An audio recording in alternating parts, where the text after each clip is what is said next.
Welcome to The Explainer. Today, we're going to break down the absolute fundamentals of business finance. And forget all the complex formulas. We're going to do it with a simple story. A story all about creating real value. So let's just dive right in. The answer here, it's not nearly as obvious as you might think. And honestly, getting this wrong is one of the biggest, most common traps in business. All right, to really get a grip on what true value is, we're going to follow the journey of two entrepreneurs, Lily and Nate. Picture this. They've built a successful little chain of clothing stores, but they're facing a big question. How do they know if all their hard work is actually building long-term wealth? So the very first thing we told them was, you've got to measure your return on invested capital, or ROIC. It sounds fancy, but it's really simple. It just asks, for every single dollar you put into your business, how many cents of profit are you getting back each year after you've paid your taxes? That's it.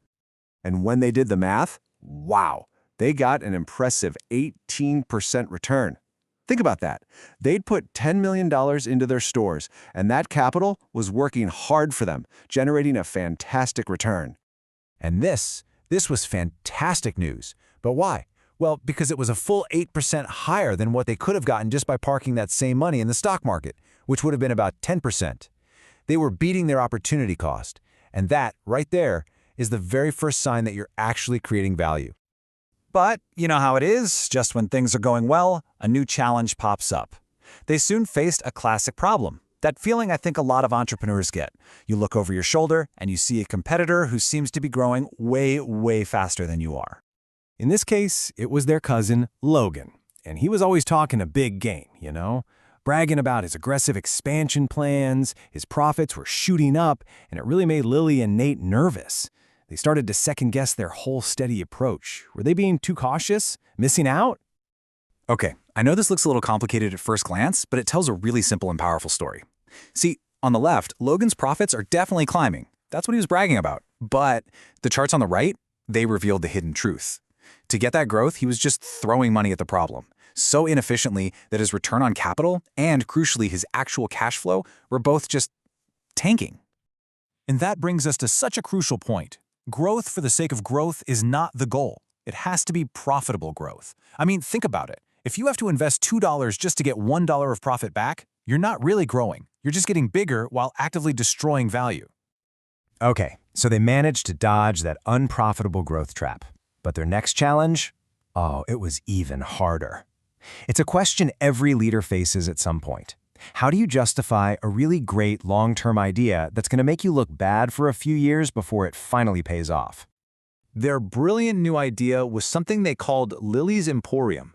But of course, there was a catch. The projections were pretty stark. The massive upfront investment would cause both their ROIC and their cash flow to drop for 4 straight years before finally, hopefully, taking off. I mean, that is a tough pill to swallow. To make a call this big and complex, they needed a more powerful tool. And this is where something called discounted cash flow, or DCF, comes into play. All it really is a way of looking at all the cash a project is going to generate over its entire life, and then it collapses all of that future money down into a single number that tells you what it's worth today.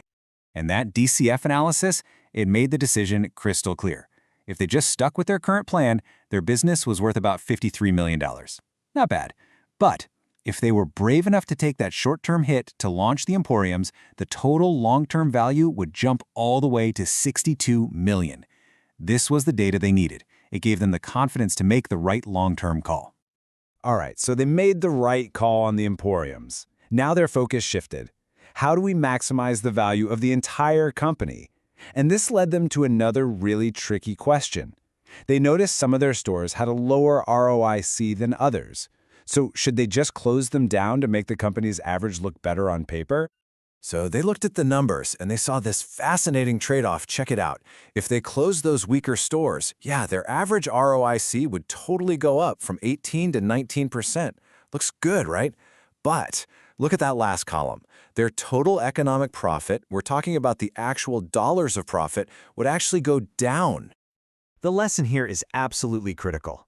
Even a store that's earning a lower than average return is still adding value, as long as its return is still higher than that 10% cost of capital. The goal isn't to have the highest average ROIC. The goal is to maximize your total dollars of profit. Big difference. And then, to kind of tie it all together, we showed them something really cool. It doesn't matter if you use that DCF method we talked about earlier, or this method based on economic profit. You end up at the exact same valuation for the company, like down to the penny.